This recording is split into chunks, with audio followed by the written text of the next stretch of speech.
They say 30 days can change your life.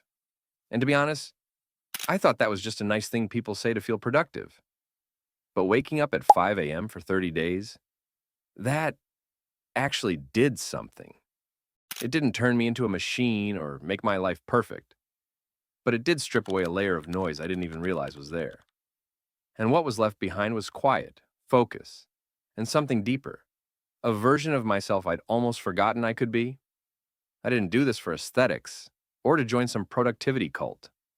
I did it because I was tired of feeling reactive, like my day owned me before I even got out of bed. Waking up late, checking my phone first thing, starting work already behind, it just became my default. And somewhere in that loop, I started wondering what would happen if I actually showed up before the noise started. So I made a deal with myself.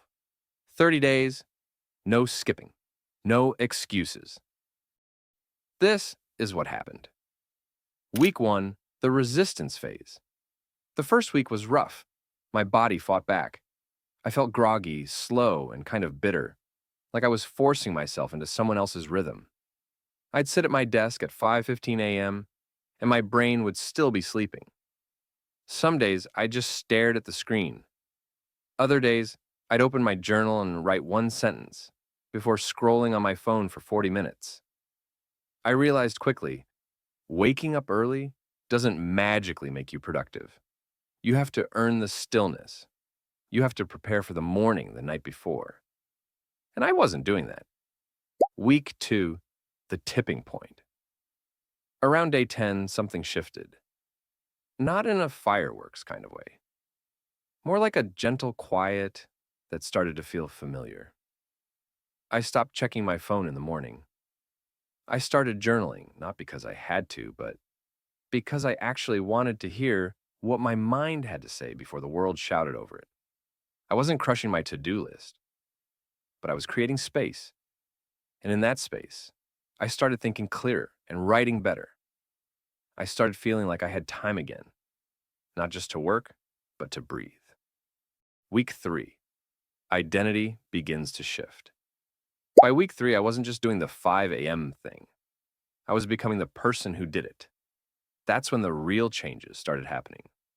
Not in my schedule, but in how I saw myself. I wasn't chasing motivation anymore, I was building rhythm. It wasn't about being productive anymore either. It was about the peace.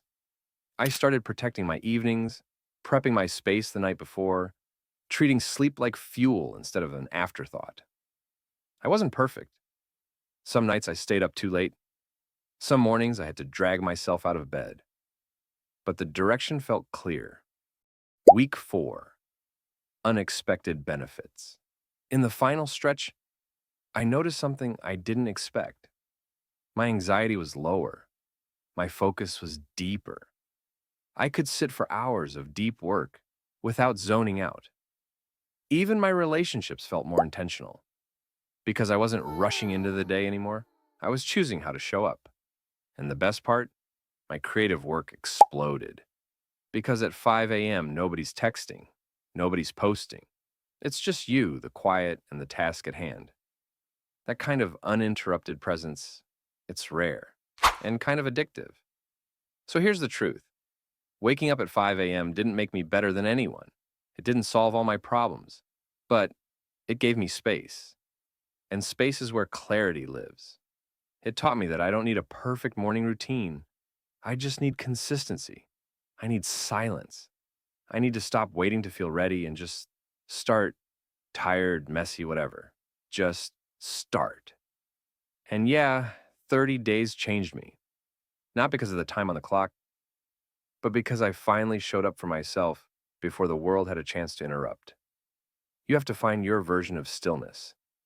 That moment where it's just you and the work, you and the breath, you and the person you're becoming. And if you're looking for a place to start, 5 a.m. isn't a bad place to meet yourself.